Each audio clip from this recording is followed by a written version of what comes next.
Bonjour et bienvenue dans cette vidéo flash dans laquelle nous allons voir ensemble ce qu'est le schéma de Lewis d'un atome. Le schéma de Lewis d'un atome permet de représenter l'ensemble des électrons de valence présents autour de l'atome.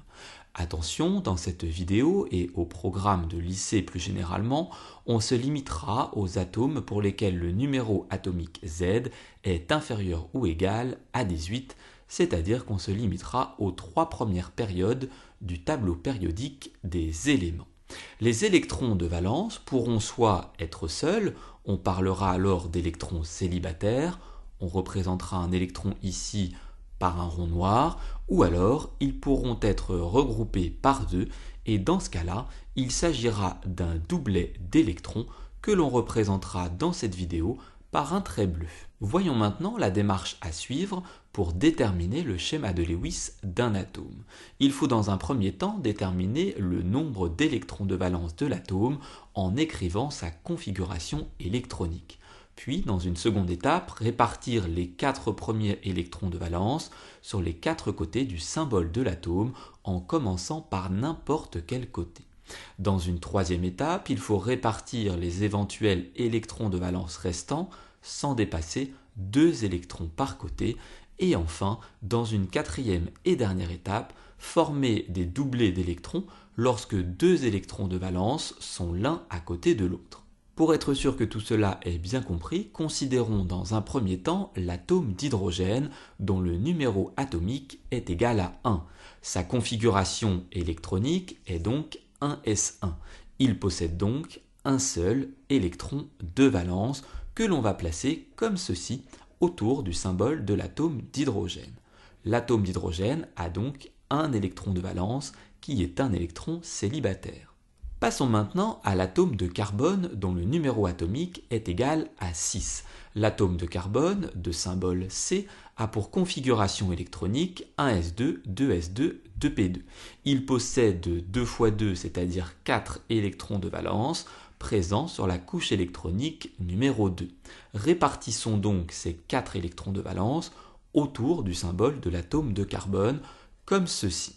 L'atome de carbone possède donc 4 électrons célibataires. Passons maintenant à l'atome d'azote, dont le numéro atomique est égal à 7. L'atome d'azote, de symbole N, a pour configuration électronique 1s2, 2s2, 2p3. Il possède 2 plus 3, c'est-à-dire 5 électrons de valence, sur sa deuxième couche électronique. On va donc maintenant répartir ces 5 électrons de valence en commençant par le côté de notre choix. Le 5e électron de valence se placera donc forcément sur un des côtés déjà occupés. Les 2 électrons formeront un doublet d'électrons que l'on représente ici par un trait bleu. Passons maintenant à l'atome de chlore dont le numéro atomique est égal à 17. L'atome de chlore, de symbole Cl, a pour configuration électronique 1s2, 2s2, 2p6, 3s2, 3p5. Il possède donc 2 plus 5, c'est-à-dire 7 électrons de valence présents sur la troisième couche électronique. Répartissons ces 7 électrons de valence autour du symbole de l'atome de chlore. Les 4 premiers d'entre eux seront répartis sur les 4 côtés du symbole de l'atome et les 3 restants seront placés de telle sorte à ce qu'il n'y ait pas plus de 2 électrons par côté.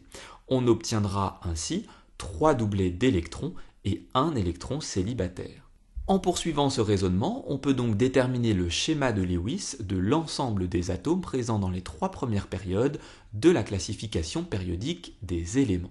Attention cependant, il existe une exception avec l'atome d'hélium dont la configuration électronique est 1s2. Sa dernière couche électronique étant pleine, les 2 électrons de valence qu'il possède vont directement former un doublet d'électrons.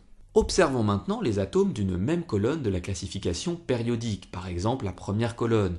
L'atome d'hydrogène, l'atome de lithium et l'atome de sodium possèdent tous les 3 un seul électron de valence qui est donc un électron célibataire. Il en est de même pour la colonne numéro 2 où l'atome de beryllium et l'atome de magnésium possèdent tous les deux 2 électrons célibataires dans leur schéma de Lewis. Pour les autres colonnes, le constat est le même, le nombre d'électrons célibataires ou le nombre de doublets d'électrons est le même pour des atomes présents dans une même colonne. En fait, lorsqu'un atome va posséder X électrons célibataires, il va pouvoir s'engager dans X liaisons avec un ou plusieurs atomes. Connaître le schéma de Lewis des atomes va donc permettre par la suite de réaliser ce qu'on appelle le schéma de Lewis d'une molécule, c'est-à-dire d'un assemblage d'atomes. Une dernière remarque concernant cette fois-ci les gaz nobles présents dans la 18e colonne de la classification périodique des éléments. Lorsqu'on observe leur schéma de Lewis, on constate que les gaz nobles ne possèdent pas d'électrons célibataires.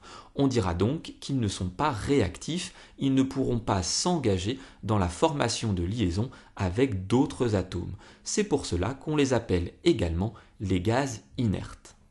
Cette vidéo flash est maintenant terminée, j'espère qu'elle a été claire et bien comprise. N'hésitez pas à vous abonner à ma chaîne YouTube et je vous dis à très bientôt pour de nouvelles vidéos.